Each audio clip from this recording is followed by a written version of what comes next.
बात देश की संसद की, जिसके शीतकालीन सत्र का आधे से ज्यादा वक्त हंगामे में निकल गया है। अदानी के मुद्दे पर चर्चा की मांग कर रही कांग्रेस 10 दिनों से इसी को लेकर विरोध प्रदर्शन कर रही है। आज भी अदानी के मुद्दे पर कांग्रेस के साथ विपक्ष के विरोध प्रदर्शन के चलते संसद के दोनों सदन नहीं चल सके।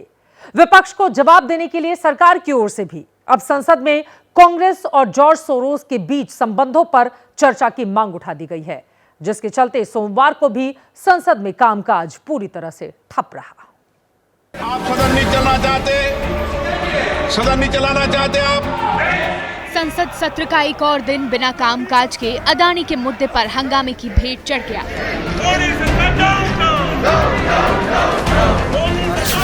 संसद परिसर के बाहर राहुल गांधी की अगुवाई में जुटे विपक्षी सांसदों ने अदानी के मुद्दे पर केंद्र सरकार को घेरने के लिए पहले पीएम और अदानी के स्टिकर, फिर उनके नाम वाले फेस मास्क के बाद आज कांग्रेस ने नया तरीका निकालते हुए मुखौटे वाला विरोध प्रदर्शन किया।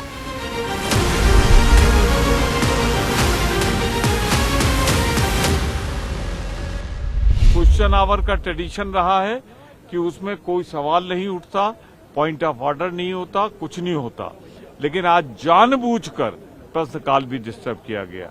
जाहिर हुआ है वो नहीं चाहते अडानी पे चर्चा हो।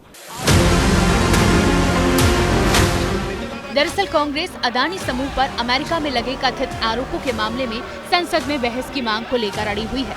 दूसरी तरफ सरकार का आरोप है कि ऐसे मुद्दों पर हंगामा करके कांग्रेस संसद की कार्रवाई को बाधित कर रही है।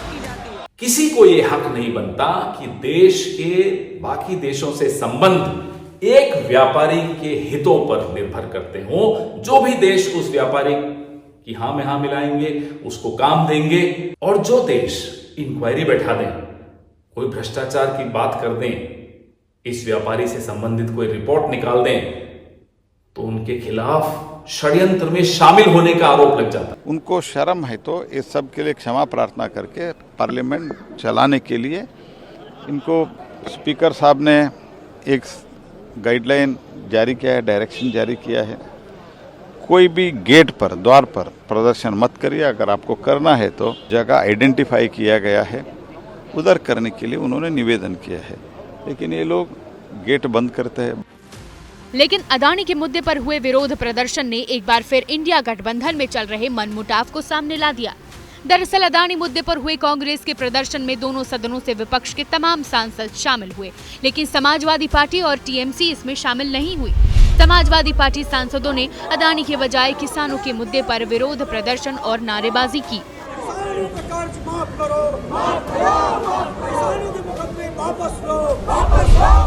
वहीं अदानी मुद्दे से जुड़ी एक दिलचस्प तस्वीर तेलंगाना की राजधानी हैदराबाद से भी सामने आई, जहां विधानसभा के बाहर तेलंगाना के सीएम और अदानी की तस्वीर वाली टी शर्ट पर जोरदार हंगामा हुआ।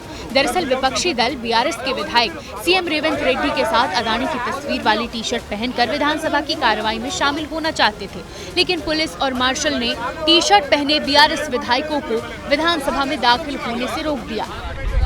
बीआरएस ने कांग्रेस पर दोहरा रवैया अपनाने का आरोप लगाते हुए पूछा कि दिल्ली में कांग्रेस अदानी का विरोध कर रही है, लेकिन तेलंगाना में उसकी सरकार अदानी के साथ खड़ी है। दिल्ली में पार्लियामेंट में राहुल गांधी टी शर्ट डाल के पार्लियामेंट में कब जा सकता है? क्यों नहीं हम टी शर्ट डाल के असेंबली में नहीं जा सकते? वहाँ तो गए ना। विधानसभा में एंट्री से रोके जाने पर बीआरएस विधायकों ने सदन के बाहर कांग्रेस की रेवंत रेड्डी सरकार के खिलाफ नारेबाजी की, जिस पर पुलिस ने हंगामा कर रहे विधायकों और बीआरएस नेताओं को हिरासत में लिया। संसद की कार्यवाही का आज 10वां दिन रहा। 25 नवंबर से संसद का शीतकालीन सत्र शुरू हुआ। 1 घंटे की कार्यवाही पर लोकसभा में 1.5 करोड़ रुपए, जबकि राज्यसभा में 1 करोड़ 10 लाख रुपए खर्च होते हैं। 9 दिन में 54 घंटे की कार्यवाही लोकसभा की होनी चाहिए, जो कि सिर्फ 18 घंटे ही चल पाई है। 9 दिन में 54 घंटे की कार्यवाही राज्यसभा की होनी चाहिए, जो कि सिर्फ 21 घंटे की हुई है। इस हिसाब से लोकसभा में 36 घंटे की कार्यवाही नहीं हुई। राज्यसभा में 33 घंटे की कार्यवाही हंगामे के भेंट चढ़ गई। अब आंकड़ों के अंक गणित के हिसाब से अगर देखें तो 54 करोड़ रुपए लोकसभा में डूब गए। राज्यसभा में 36 करोड़ से ज्यादा 9 दिन में ही डूब गए हैं। 6 दिसंबर तक ही 90 करोड़ रुपए पब्लिक के पानी में डूब चुके हैं। और आज की कार्यवाही का खर्चा अगर मिला लेंगे तो यह आंकड़ा 100 करोड़ के पार चला जाएगा।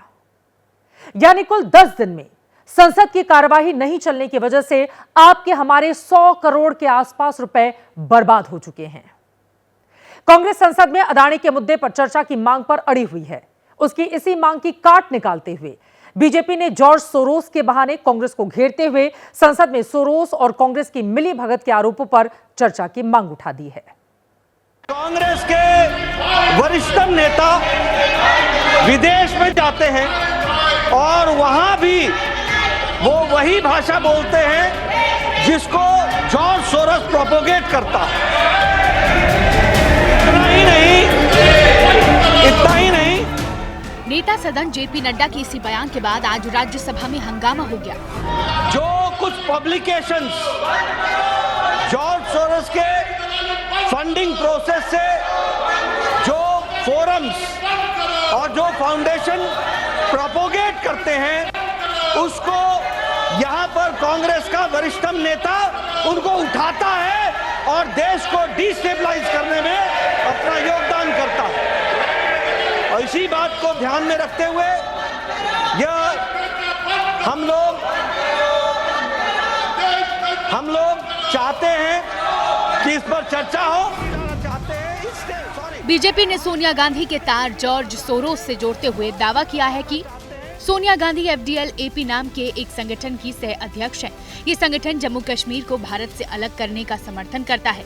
संगठन को जॉर्ज सोरोस फाउंडेशन की ओर से फंडिंग होती है। बीजेपी ने यह भी आरोप लगाया है कि राजीव गांधी फाउंडेशन और सोरोस के साथ भी साझेदारी बढ़ाई गई है। Forum for democratic leaders of Asia Pacific से आपका क्या संबंध है? अगर ऐसे लोगों के साथ आपका संबंध है तो मैं कांग्रेस के शीर्ष नेतृत्व से पूछना चाहता हूं, क्या आपका शीर्ष नेतृत्व देशद्रोहियों के साथ है? ये सोरोस और कांग्रेस की दोस्ती क्या है? सोनिया जी जो सबसे वरिष्ठ नेता है उनके प्रति पूर्ण सम्मान के साथ पूछना चाहता हूं, उनकी भूमिका क्या है? 4 दिन पहले बीजेपी ने जॉर्ज सोरोस और राहुल गांधी के बीच संबंधों का दावा किया।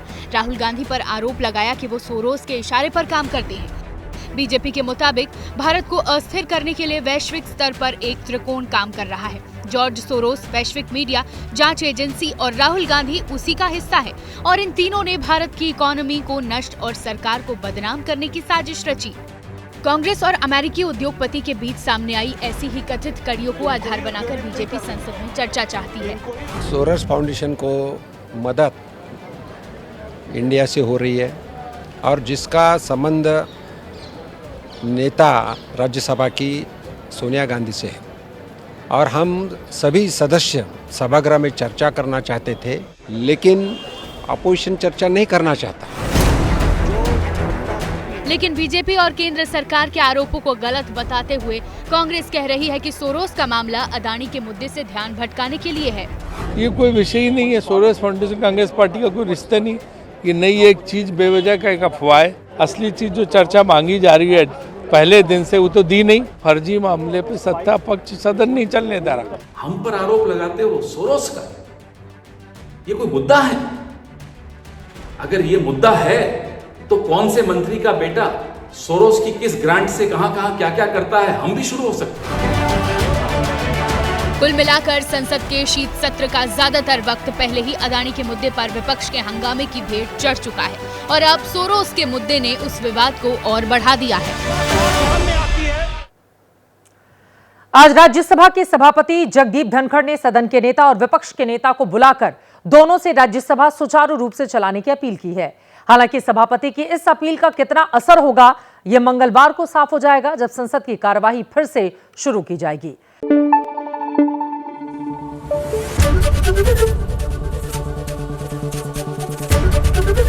एबीपी न्यूज आपको रखे आगे।